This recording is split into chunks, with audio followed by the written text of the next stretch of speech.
Là, on va vous montrer une recette, c'est le gratin de courgettes. Vous allez avoir un vrai gratin avec plein de fromage, c'est trop bon. Ce qui est important dans notre recette, c'est d'avoir des légumes qui ont du goût, parce que la courgette est quand même naturellement un petit peu fade. Donc on va la faire sauter, vous allez voir, avec des oignons, de l'ail bien relevé. Et une fois qu'on a ça, on a une super base pour faire notre recette. Alors, on va commencer par mettre un filet d'huile au fond d'une poêle, ou d'une cocotte.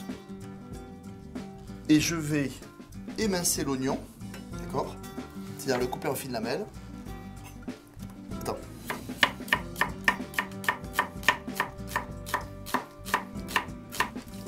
Voilà, on va les faire un petit peu dorés, hein, d'accord? Tu t'attaques aux courgettes, tu leur règles la sort. D'accord, donc on va les couper en cubes. Voilà, en cubes.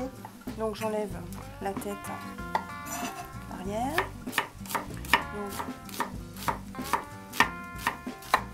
Donc en fait, ce qu'on fait, c'est qu'on enlève le cœur parce que les pépins, c'est pas ce qu'il y a de meilleur. Hein.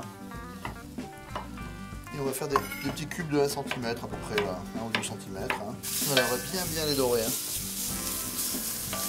C'est important là, de donner du goût. Hein. Si on veut avoir une vraie recette un peu sympa là. Et pareil, les courgettes, on va les secouer un peu, hein, d'accord? Il faut les secouer les courgettes.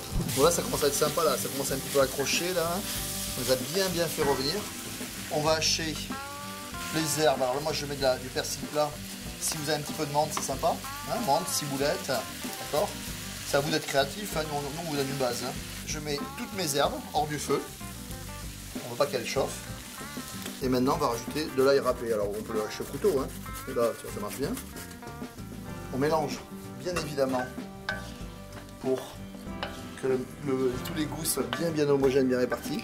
On va mettre un joli tour de poivre du moulin, ce qui est important pour donner du piquant à la recette. On met ça dans un plat huilé, pour pas que ça colle. Voilà. Là, on met une demi-tonne de parmesan, d'accord? Et plein de fromage. Alors vous pouvez mettre ce que vous voulez, hein. Vous pouvez même mettre 2-3 rondelles de chèvre dessus si vous voulez que c'est un petit goût de chèvre qui va fondre. C'est à vous d'être créatif, d'accord? Notre gratin de courgettes est prêt. Il nous reste à le cuire. On a un four à 190 degrés. On va un petit peu le toaster là. Et on veut que ça soit bien gratiné en surface, ok? On a préchauffé notre four, on y va. Regarde, il est pas mignon notre gratin là? il est super. Donc on vous défie de faire le même.